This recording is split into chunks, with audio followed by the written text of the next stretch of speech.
আসমান কাঁদে জমিন কান্দে, কাঁদে উড় गेले मान।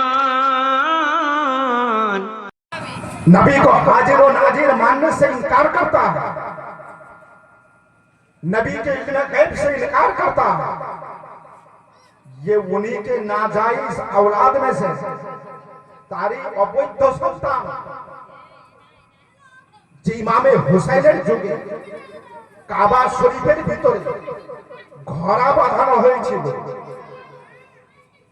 কাবার হুরমতকে, কাবার পবিত্রতাকে নিয়ে ছিনিমিনি করা হয়েছিল, জেনাকে আম করে দেওয়া হয়েছিল, মদ্যপান করত।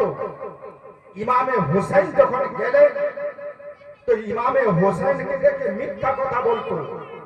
ইমামে হোসেন শুনতে পেলেন যে ইয়াজিদ নাকি মদ পান করে, জিজ্ঞাসা করলেন তো মিথ্যা কথা বলল না, আমি মদ পান করি না।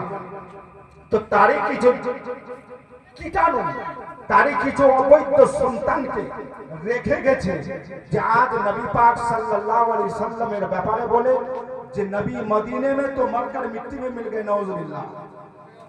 নবী পাক সাল্লাল্লাহু বলে না মোরে মাটিতে মিশে গেছে, কিন্তু তাদেরই আলিমের মুখে শোনা যাক তো তারা বলবে যে না, নবী পাক সাল্লাল্লাহু আলাইহি ওয়াসাল্লাম তো মরা তো দূরের কথা, নবী পাক সাল্লাল্লাহু আলাইহি ওয়াসাল্লাম নিজের কবরে জীবিত আছে এবং নিজের কবরে তিনারা নামাজও পড়ে।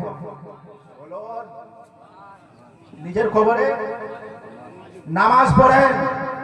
মৃত্যু ব্যক্তির জন্য নামাজ নাই, রোজা নাই, হজ নাই, যাকাত নাই। পৃথিবীর বুকে যতদিন বেঁচে ছিলেন নামাজ ফরজ ছিল, রোজা ফরজ ছিল, হজ ফরজ ছিল, যাকাত ফরজ ছিল।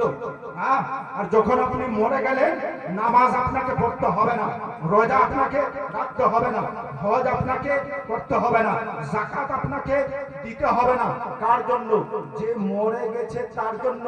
আর যে কবরে গিয়ে নামাজ পড়বে, যে কবরে গিয়ে নামাজ পড়ে সে তো মরেনি, মরনে ওয়ালার জন্য নামাজ মাফ। বলুন, যে মরে যাবে তার জন্য নামাজ মাফ, তার জন্য রোজা মাফ, তার জন্য হজ মাফ, তার জন্য যাকাত মাফ। আর যার জন্য মাফ নাই সেই জীবিত। নবী পাক কবরে নামাজ পড়েন, জীবিত। রোজা রাখেন, জীবিত। নিজের রওজায় আসেন, জীবিত। ইমাম পাড়ার জালসায় এসেছেন, জীবিত। নবী পাক সাল্লাল্লাহু আলাইহি সাল্লাম পৃথিবীর সৃষ্টির পূর্বেও জীবিত ছিলেন, এখনো